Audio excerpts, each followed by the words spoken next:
যারা ফেরেনি। আমি তখন খুব ছোট, যুদ্ধ কি বুঝতাম না। তখন হাঁটতে শিখেছি, আমার মনে কত প্রশ্ন ঘুরে ফিরে আসতো। বাবা থাকলে হয়তো সব প্রশ্নের সহজ উত্তর পেতাম। কিন্তু আমার বাবা কোথায়? অন্যের চোখে জল দেখলে চোখের পাতা দুটোই এমনিতে যেত ভিজে। বাবা হারানোর অনেক ব্যথা নিয়ে শিখেছি পথ চলতে। মা আমাকে আলগে রেখেছে তার আঁচলে। মা আপসহীন সংগ্রাম করেছে, বাবার অভাব বুঝতে দেয়নি। বাবা শুনেছি শহীদ হয়েছে, সত্যি কি তাই? নাকি যুদ্ধবন্দী, নাকি যুদ্ধবন্দীদের দাস হিসাবে বিদেশে বিক্রি করে দেওয়া হয়েছে?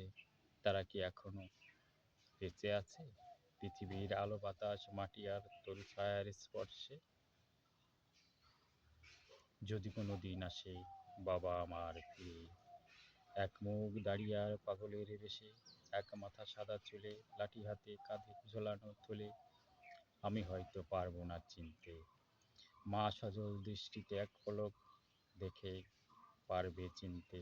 বাবা ফিরে না আসার এক পলক দেখার বুকে জমানো যত কষ্ট গঙ্গার জলের মতো, দু চোখের অশ্রু বন্যায় যত কষ্ট মুছে যাবে। এও কি সম্ভব? হয়তো হতে পারে, আবার নাও হতে পারে। আগে যারা যুদ্ধবন্দী হতো এখনকার মতো তাদের যদি প্রত্যার্পণ করত, হয়তো বাবা ফিরে আসতো। বাবার ডাকের স্বাদ পূরণ হতো।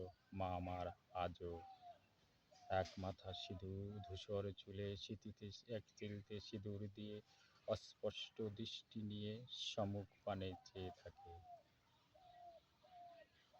ভাঙা জানালার ফাঁক দিয়ে অস্পষ্ট দৃষ্টি, তবু মায়ের মনে জোর অষ্টাদশীর মতো।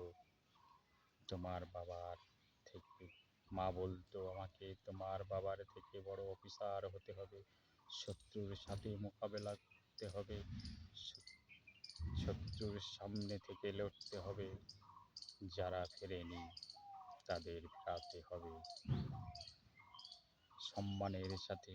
মা আমার আজও কাঁদে, আঁচলে চোখের জল মুছে নীরবে, বুঝতে দেয় না আমাকে বাবা কি আমার ফিরবে শত্রু দেশ থেকে কলঙ্ক মুক্ত হয়ে, আমার বাবার মতো। আর যারা আছে আজও যুদ্ধবন্দী হয়ে, সে হিসাব কি আর আমার মতো সাধারণ দেশবাসীর জানা আছে?